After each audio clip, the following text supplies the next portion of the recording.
මෝහක්ඛයෝ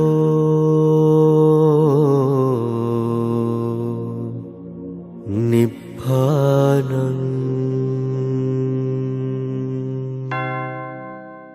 පින්වතුනි, හැම බුදු කෙනෙකුටම ඔය වගේ කරදර කරන මාරේ ඒ හැම කාලෙකම එකම මාරයා නෙමේ. දැන් ඔබට හිතෙන්න පුළුවන් ඒ මාරයාමද ඔය තවත් අකුසඳ බුදුහාමුදුරන්ගේ හිටපු මාරයාමද මේ දැනුත් තියෙන්නේ. කෝණාගමන බුදුහාමුදුරන්ගේ කාලෙත් ඒ මාරයාමද මේ මාරයා හැමදාම ඉන්නවා. ඒක පින්වතුනි තනතුරක් හැටියට ලැබෙන දෙයක්. දැන් ඔබ අහලා ඇති දෙදෙව්ලොවට අධිපති ශක්‍ර දෙවියෝ. ඒ ශක්‍ර කියන්නේ තනතුරක්. ඒ ඉන්න ශක්‍ර දෙවියෝ එතනින් චුත වෙනකොට තව කෙනෙක් දෙදෙව්ලොවට අධිපතිය හැටියට එතන පහළ වෙනවා. කාම ලෝකයේම අධිපති භාවයේ දරන කෙනා හැටියට කකුසඳ බුදුහාමුදුරන්ගේ කාලේ හිටියේ දුසී කියන මාරයා. එතකොට ඒ මාරයා ඒ අත්භවෙන් චුත වෙනකොට තව කෙනෙක් එතනට පහළ වෙනවා. ඒ වගේ දැන් ඔබ හිතන්න, රටක හිතන්න, ජනාධිපති කියන්නේ තනතුරක්. එතන ඉන්න පුද්ගලයා වෙනස් වෙනකොට තව කෙනෙක් ඒ තනතුරට පහළ වෙනවා. ඒ වගේ නගරාධිපති කියලා හිතමු. ඒක තනතුරක්. ඒ පුද්ගලයා වෙනස් වෙනකොට තව කෙනෙක් එතනට පහළ වෙනවා. ඒ වගේ තමයි සතරවරන් දෙවියෝ. වෛශ්‍රවණ කියන්නේ තනතුරක්. උතුරු දිශාව පාලනය කරන පාලක තනතුර තමයි වෛශ්‍රවණ. ඒ දෙවියන් එතනින් චුත වෙනකොට තව කෙනෙක් ඒ තනතුරේ පහළ වෙනවා. ඒ අයගේ පිනට අනුව පහළ වෙන තනතුර. එතකොට අනාගතයේ මෛත්‍රී බුදුරජාණන් වහන්සේ ගැන සඳහන් වෙනවා ඒ කාලෙත් මාරයෙක් ඉන්නවා. ඒ මාරය හැබැයි මේ විදිහට මෛත්‍රී බුදුරජාණන් වහන්සේ බුදුවෙන්න උත්සාහ කරනකොට මේ තරම් කරදර කරන්නේ දන්නවා එච්චර අමාරු. මෛත්‍රී බෝසතාණන් වහන්සේ ගැන තියෙන්නේ උන්වහන්සේ සතර පෙරනිමිති දැකලා මාලිගායම උඩු මහල් තලයට වෙලා සතියක් දුෂ්කර ක්‍රියා කරන. තමන්ගේ දේවිය චණ්ඩමුඛී බිසව තමයි කිරිපිඩු හදාගෙන ඇවිල්ලා පූජා කරන්නේ. ඒ කිරිපිඩු වළඳලා එදා අහසින් ඇවිල්ලා මහා බ්‍රහ්ම දෙවියන් අටපිරිකරක් පූජා කරන. කෙස් වැටිය කපල අහසට වීසි කරලා අර ඇඳගෙන හිටිය රාජකීය සලුපිලි අහසට වීසි කරලා උන්වහන්සේ සිවුරු පිරිකර දරාගෙන අහසින්මයි කියන බෝමුලට වඩින්. එතකොට මෛත්‍රී බුදුහාඳුරු පහළ වෙන කාලේ දීර්ඝ ආයුෂ ඇති කාලයක්. අද අපිට තේරුම් ගන්න බෑ. මොකද අපේ ආයුෂ අවුරුදු 100නුත් පහළට පෙරහිලා. මෛත්‍රී බුදුරජාණන් වහන්සේ පහළ වෙන කාලේ මනුස්්‍යයන්ට අහසින් යන්න පුළුවන් හැකියාව තියෙන. බොහෝ පිරිස උන්වහන්සේගෙන් බණහන්න එන්නෙත් අහසින් කියන. එතකොට අපිට පේනවා එහෙමනම් මේ අපි දකින මනුස්ස ලෝකලට වඩා මිනිස්සුන්ට වඩා ලොකු වෙනස්කං තියෙන්න්න පුළුවන්. මෛත්‍රී බෝසතාණන් වහන්සේ එදා අහසින් බෝමුලට වඩිනකොට පාපී මාරයා සේනා පිරිවරාගෙන අහසින් මේනවා මගදිම වලක්වන්. බෝසතාණන් වහන්සේ අහසින්ම බෝමුලට වඩිනවා දැකලම අහසෙදිම ආපහු හැරිලා පලා යනවා. උන්වහන්සේ වලක්වන්න බැරි වෙනවා. අන්න ඒ විදිහට තමයි මෛත්‍රී බුද්ධ ශාසනය තුළ මාර පරාජය වෙන්නේ. අහසෙදිමයි පලා යන්නේ. එතකොට මේ විදිහට හැම බුදු කෙනෙකුටම කරදර හිරිහැර කරන ඒ කාලේ කාමලෝකයේ අධිපති භාවයේ දරන කෙනෙක් ගැන සඳහන් වෙනවා.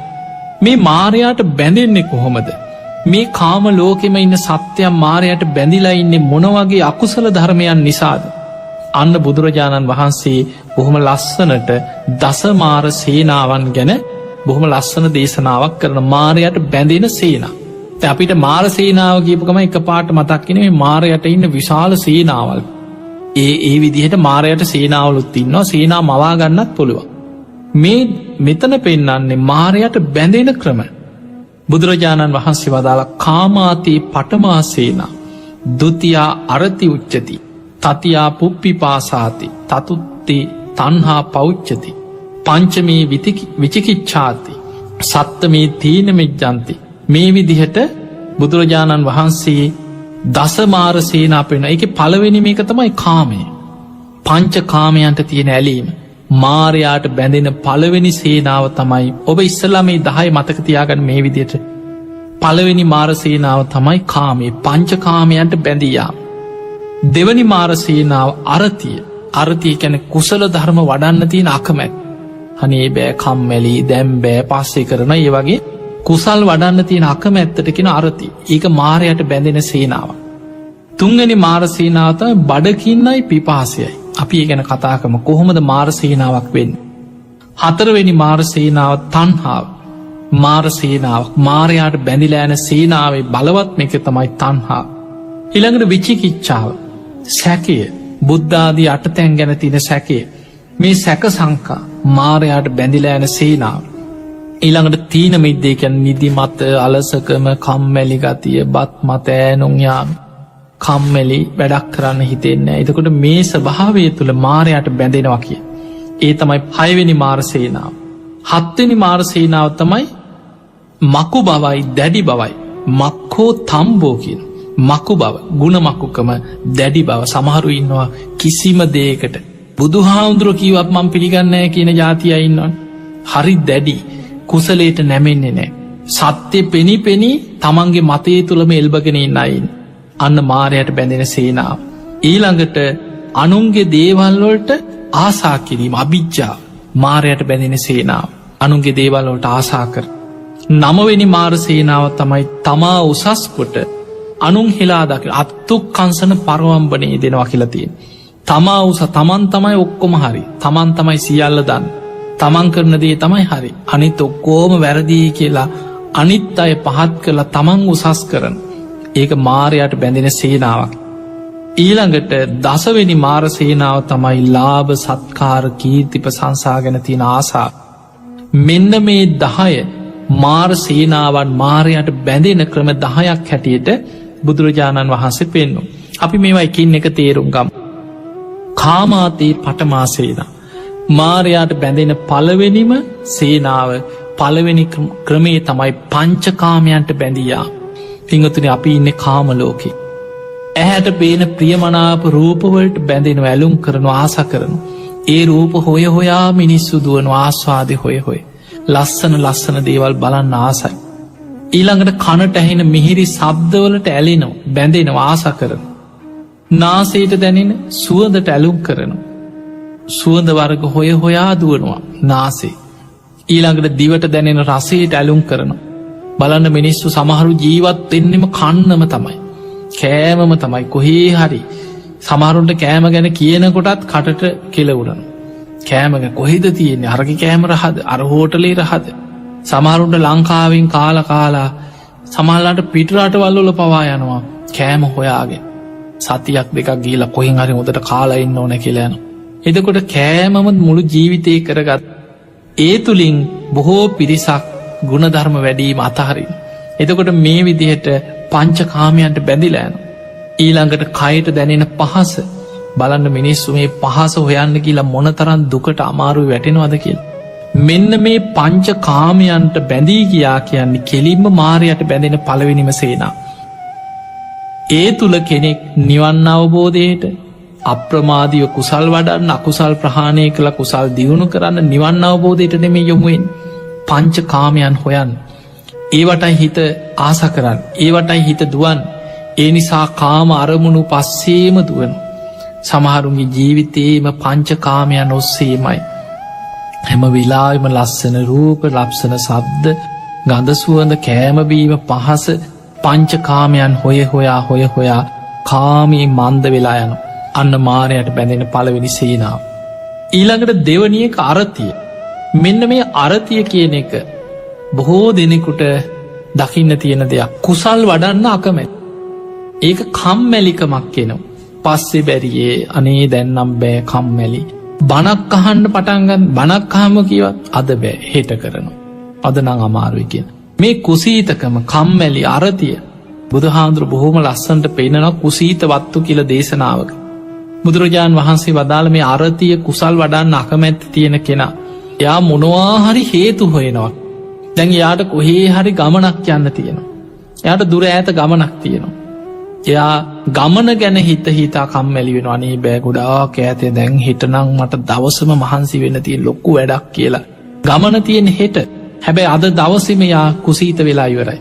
අද දවසේම කම්මැලි, මොකුත්ම කරන්නේ. අද නම් රෙස්ට් කරන්න ඕන, නිදා ගන්න ඕන, හෙට ලොකු ගමනක් යන්න තියෙනවා කියලා කලින්ම නිදා ගන්න. ඊළඟට බුදුහාමුදුරුවෝ වදාලා දැන් ගමන පහුවදා ගියා කියමු. දැන් ගමන ගිහිල්ලා ආපු ගමන්ම වැටෙන්නේ ඇඳට. සමහරු ඉන්නවා කොහේ හරි ගමනක් ගිය, රස්සාවට ගියත්, පාරේ කොහේ හරි ගමනක් ගියත්, ඉස්කෝලේ ගියත් ආපු ගමන් ඒ ඇඳුම් පිටින්ම වැටෙන්නේ ඇඳටමයි.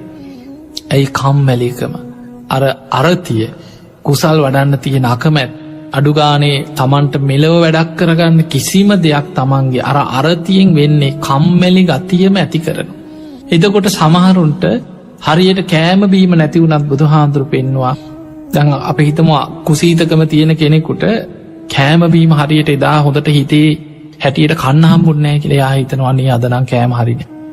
අදන ඇඟට පනත්නෑ හරියට කන්නත් නෑ මොනවද මේ කෑම අදනම් අමාරු අදනම් මොකුත් කරන්න බෑ කියලයි අර කෑම පිටින් තියෙනවා. කාල වැඩි වුණු කවුරුහරි උද්ද කෑමක් දෙනවා දැන් කාලා දැන් කෑම වැඩි. කෑම වැඩි වුණාට පස්සේ එයා ඒක හේතුවක් කරගන්න අරතියට ඊට පස්සේ හිතන හම්බෝ අදනම් කෑව වැඩි වුණ අදනම් බෑ මොකුත් කරන්න අදනම් බෑ ඔය මොනවත් කරන්න බෑ අදන එක ඉස්මුරුත්තා වගේ නිකම් පනත් නෑ එහෙම වැටෙන්නේ ඇඳට. ඊළඟට කෙනෙකුට ලෙඩක් හැතුණු බුදුරජාණන් වහන්සේ වදා සමහරුන්ට කාටත් ලෙඩ හැදෙන දැන් අපි හිතමු කාටහරි එක පාට ලෙඩක් හැදුණ. සමහරු ඉන්නවා මේ වීරිය තියෙන අරතිය ප්‍රහාණය කරගන්න දක්ෂයි ඉන්නවා. සමහරු මොන ලෙඩේ හැදුනත් කාගෙන ඒ තමන්ගේ කුසල ධර්මවල වැඩ කටයුතුවල යෙදෙනවා. ඒ ගුණ ධර්ම පුරනවා. හැබැයි යම් පොඩි ඔළුව කැක්කුමක් ආවත්නික ඇඟට පණන අනේ බෑ ඔළුව කැක්කුම අදනම් හරි අමාරුයි කියලා එයා හැම වෙලායම අරතිය තියෙන කෙනා කුසීතකමටම යදෙන්න හිත. එයා අරතියෙන් යුක්ත වදනම් බෑ කියලා වැඩ කටයුතු මගහරි. දැන් අප හිතම යාට අසනීප වෙලා ඉඳලා ලෙඩේ දැන් සනීපයි. වෛද්‍යවරයත් කියන දැන් ඔයාට හොඳයි. එයාටත් දැනෙන ඔයාට හොඳයි කිය. හැබැයි හොඳ වෙච්ච ගමන් එයා අර කුසීතකමේ ස්වභාවය තමයි අරතියේ ස්වභාවය හොඳ වුණා විතරයි. දැන් මේ කොච්චර අසනීපෙන් ඉඳලා යන්තම් සනීප වුණා විතරයි. දැන්නම් දවස් කීපයක් විවේකයෙන් ඉන්න ඕන කියලා. එයා හැම වෙලාවෙම අර වැඩ කටයුතු මගහරින. කුසීතකමටම හිත ඇදෙනවා. අරතියට හිත යන. එතකොට මෙන්න මේ ලක්ෂණ බුදුරජාණන් වහන්සේ පෙන්වා මේක කුසල ධර්මයන්ගෙන් එයා ඈත් කරන. කුසල් වඩන් අකමැත්ත ඇති වෙනවා. කුසල් කියන්න එතන සීල සමාධි ප්‍රඥා වඩන්. එයා ධර්මාවබෝධයට උත්සාහ ගන්නේ නෑ. එයාට කම්මැලි පස්සේ බැරියේ ඔවට කල් තියෙනවා දැන්නම් බෑනික ඇඟට පනත් නෑ කෑවෙත්නෑ අද නම් බෑ මොන භාවනාද මොන බණද මොන පින් කන්ද වූවා කරන්න අනේ කම්මැලිකි හැම වෙලාවෙම යා එතනින් එයා බැඳෙන්නේ මාරසේනාවට මාරයට බැඳිලෑන බුදුරජාණන් වහන්සේ වදාලා කාමය ඔස්සේ මාරයට බැඳෙනවා ඊළඟ එක තමයි කම්මැලිකම අලසකම අරතිය ඔස්සේ මාරයට බැඳිලෑන් ඒ තමයි දෙවනි මාරසේනාව තුන්වෙනි මාරසේනාව තමයි බඩකින්නයි පිපාසයයි තතියා පුක් පිපාසාත් බඩකින්න පිපාසේ මාරසේනාවක් හැටියට පෙනෙනවා. බලන්න ඒකට හේතුව උප බලන්න කෑම නිසා කොච්චරනම් මිනිස්සු නිවන් මගින් ඈතට යනවද කියලා බලන්න. බුදුරජාණන් වහන්සේ පෙන්වා ධම්ම දායාද සූත්‍රය මහණෙනි ආමිසේ දායාද කරගන්න එපා කිය. ධර්මය දායාද කරගන්න කිය. බුදුහාමුදුර එක තැනක පෙන්වා මහණෙනි ඔබ යම් ආරාමික වන සෙනසුනක වැඩඉන්නකොට. ඔබට ආරාමී තුළ හොදට සීල සමාධි ප්‍රඥා වඩාගෙන නිවන් මග වඩන්න පහසුයි. හැබැයි ඔබට සිව් පසේ ටික හරියට ලැබෙන පින්ඩ පාතිකයාට හරියට දාන ටිකත් නෑ. හරියට බෙහෙත් හේට්ටික ලැබෙන්න්නෙත් නෑ හොඳ කුටියකුත් නැතිවෙන පුළන් ගල්ලෙ නක් එක්කො තෙමෙන තැන හරියට සිවුරු පිරිකරත් නෑ බොහොම දුප්පත් දායකයෝ ඉන්න තැන. හැබැයි නිවන් මග වඩාගන්න පහසුයි. එතකොට හිතන්න කෙනවා මං පැවිදි වුණේ මේ කෑමබීම හොයාගෙන නෙමේ මං පැවිදි වුණේ ලස්සන තැන් හොයාගෙන නෙමේ මං පැවිදි වුණේ නිවන් දකින්න. ඒ නිසා මට මෙතන සිව් පසයෙන් අඩුපාඩුකන් තිබුණත් නිවන් මග වඩාගන්න පහසුයි. එහෙම හිතලා අර සිව් පසයෙන් ඇතිවන පීඩාව දරාගෙන ප්‍රත්තිවෙක්ෂාවෙන් ලැබෙන දෙයක් තමන් පිළි අරගෙන ගුණධර්ම වඩන්න කිය. ඊළඟට බුදුරජාණන් වහන්සේක අනි පැත්ත පෙන්වා මහනෙන යම් ආරාමික ඔබ වැඩඉන්නකොට ඔබට හොඳ ප්‍රනීත විදියට දානටික ලැබෙනවා. සමහරලාවට රජ පවුල්ලොල සිටු පවුල්ලල දනවත් පවුල්වලින් ප්‍රනීත වෑන්ජනවලින් බොහොම හොඳට දානටික ලැබෙනවා දිව පිනා යන දානටික හම්බෙන්. හොඳ සිවුරු පිරිකර හම්බෙන හොඳ කුටි සෙනසුන් හදල පූජ කරනවා. බෙහෙත් හේට්ටික හම්බ සිව් පසේ උපරිමෙන් ලැබෙනවා. හැබැයි එතන බණ භාවනාවක් කරගන්න බෑ. බණ පොතක් කියෝ ගන්න බෑ. තමන්ට සිල් රකින්නත් බෑ. ගුණධර්ම පුරන්නත් බෑ. ඒවට බාධා තියෙන පලිබෝධ සහිත තැන. බුදුරජාණන් වහන්සේ වදාළ මහණෙනි වැනි තැනක රැඳෙන්න එපා කියනවා. මොනතරන් සිව් පසේ තමන්ට ලැබුණත් නොකියම හරි එතනින් පිටත් එන්නකි. ඒක ඒ දේශනාව ඒ විදියටම තියෙනවා මහණෙනි නොකියාම එතනින් පිටත් වෙලා යන්න. මොකද කිය ඉන්න ගියොත් අර සිව් පසේ දෙන දායකයෝ යන්න දෙන්න අනේ යන්න එපා ඔබහන්සේ ඉන්න ඔබහන්සේ නැතු අපි කොහොමද මේ වැඩ කරන්න දානට කට්ටිය නැති වෙනවා ඔබහන්සේ තමයි මේ ඔක්කොම කරන්න ඔබහන්සේ තව ටිකක් ඉන්න කිය උන්වහන්සේ ප්‍රමාද කරුණු. ඒ නිසා මහනෙන තන්න කියන මං පැවිදි වුණේ මේ දාන ටිකක් නිසා නෙමෙයි. මං පැවිදි වුණේ කුටියක් නිසා නෙමෙයි සිවුරක් නිසා නෙමෙයි නිවන් දකින්නයි. මට ධර්මමාර්ගය වඩාගන්න මෙතන අපහසුයි ඒ නිසා මං යනවා කියලා නොකියම එතනින් යන්න කියන එක ඇවතක් වෙන්නෑ කියලා. එදකොට අපිට පේනව බුදුරජාණන් වහන්සේ කියලා පින්වතුන ඔය වගේම තමයි ඔබ බලන්න මේ සමාජීන්න ගොඩාක් මිනිස්සු දිහා ඔබ හොඳට හිතන් පිංහතුනි අපි හිතමු කොහරි භාවනා වැඩ සටහනක් තියෙනවා කියලා පින්කමක් තියෙනවා. සමහරු පින්කමක් තියෙනවා යන්ද කියපු ගමන් ඉස්සල්ලාම ඔළුවට එන්නේ ධාර්නිතික දෙනවද කන්න බොන්න තියෙනවා එතන. කන්න නැත්නම් අනේ මොන පින්කන් අනේ බෑ කියන. එතකොට බලන්න මේ ආහාර නිසා නිවන් මග ඇහිරිලා යන හැටි. සමහරයි සිල් ගන්න කියත් අයෝ වැඩක් නෑ. තැන් සම් කවරුවරි අහන කොහොම දද සිල් සමාදන්න වෙලා හොඳද. අහපු බනවත් ඒ භාවනා වැඩ සටහනුවත් එදා දවස කරපු වැඩ සටහන්නේ මතක අද නන් දවල් දානක හරිනෑ අදහරිනෑ අදහරියට කෑමටිකත් නෑ. එතකොට කෑම තමයි බොහෝ දෙනෙකුට බඩකින්නයි පිපාසයයි කැන මාර සේනාවක්. සම්පූර්ණයම කෙනෙක් නිවන් මගින් බැහැර කරන දෙයක් තමයි බඩකින්න පිපාසෙ. බලන්න මේ බඩකින්න පිපාසය එනකොට මිනිස්සු සමහරු මහා අකුසල්වලට පෙළබෙන. වැරදි වැඩවලට පෙළබෙන. බඩකින්න පිපාසෙ නිසාම මිනිස්සු ගුණධර්ම නැති කරගන්න. මිනිස්සු ප්‍රාණගාතාදී අකුසල්වලට පෙළබෙන. සතුම් මරාගෙන කනන්තිමට කන්න නැති වෙනකොට බඩකින්න දරුණු වෙනකොට ඔබහල ඇති මිනිස්සු මිනී මස් කන මට්ටමට පවා ඉතිහාසි පත්වෙච්ච සිදුවී. ඒ නිසා මේ බඩකින්න පිපාසේ කියන්න මාරයාට බැඳී යන මාරසේනාව. බොහෝ දෙනෙක් නිවන් මගින් ඈතට අරගෙන යන මාරසේනාව. එහෙමනං මේවා මාරසේනා හැටියට දකින්න කාමය පංච කාමයන්ට බැඳියාම මාරයට බැඳිලා යන මාරසේනාව. අරතිය කුසල් වඩන්න තියෙන අකමැත්ත මාරයට බැඳෙන මාරසේනාව. ඊළඟ එක තමයි බඩකින්න පිපාසේ මාරයට බැඳෙන මාරසේනාව. හතරවෙනි එක තමයි චතුත්ති තන්හා පෞච්චති කියන. මාරයාට බැඳෙන හතරවෙනි සේනාව තන්හාාව. මේ තන්හාාව නිසා මාරයාටම බැඳිලෑන. පිංහතුනී දුකට හේතුව තමයි දුක්ක සමුදය දුක ආයමත් හටගන්නේ තන්හාාව නිසා. අවිද්‍යාවයි තන්හාාවයි නිසා තමයි මේ සත්‍යයන් ඉපදීපදී මේ සංසාරයේ සතරාපායි මහගෙදර කරගෙන මාර වසගේම දිගට ඇදියන්. මෙන්න මේ තන්හාාව ප්‍රහාණය කරගන්න තෙක් මාර වසගේ මිදීමක් නෑ. මාරයට බැඳෙන්නේ තන්හාාව නිසාමයි